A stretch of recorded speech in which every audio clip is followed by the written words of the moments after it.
बाबू जगजीवन राम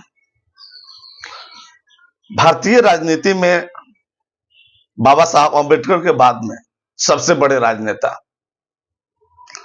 संसद में 50 वर्ष गुजारने का वर्ल्ड रिकॉर्ड है इनके पास, क्योंकि ये कभी चुनाव नहीं आ रहे और अंतरिम सरकार से लेकर के और मृत्यु तक वे सांसद रहे।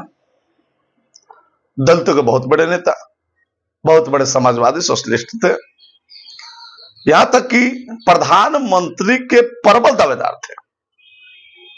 लेकिन कमी थी तो वे दलित थे, समर्थन मजबूत नहीं था, सपोर्ट नहीं था।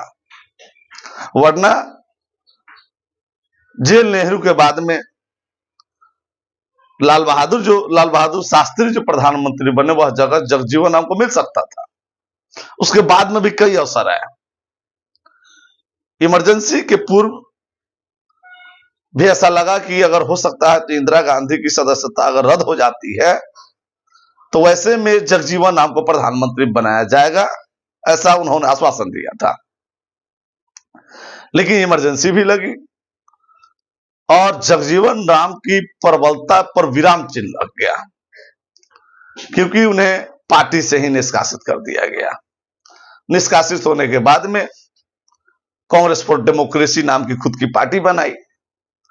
लेकिन जेपी के कहने पर इमरजेंसी के बाद जो चुनाव हुए, उस चुनाव में जनता पार्टी से उन्होंने चुनाव लड़ा। विजय तो होना ही था, क्योंकि हमेशा सासाराम से सांसद रहे। अब प्रधानमंत्री की दौड़ में 3 बड़े नेता हो गए। एक तो खुद सबसे बड़े जगजीवन राम, दूसरे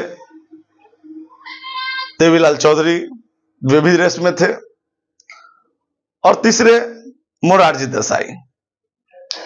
अब तीनों के बीच में समझौता के लिए जेपी को आना पड़ा, क्योंकि जेपी खुद प्रधानमंत्री कैंडिडेट नहीं, प्रधानमंत्री बनना ही नहीं चाहते थे, सोशलिस्ट थे।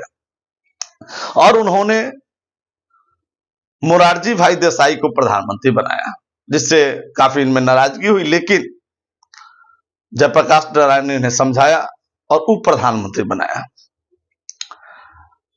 और अगले चुनाव में 1980 के चुनाव में इनको प्रधानमंत्री का उम्मीदवार घोषित किया गया, लेकिन पार्टी बहुमत हासिल नहीं कर पाई, यानी जीत के करीब नहीं पहुंच पाई कि वह सरकार बना सके।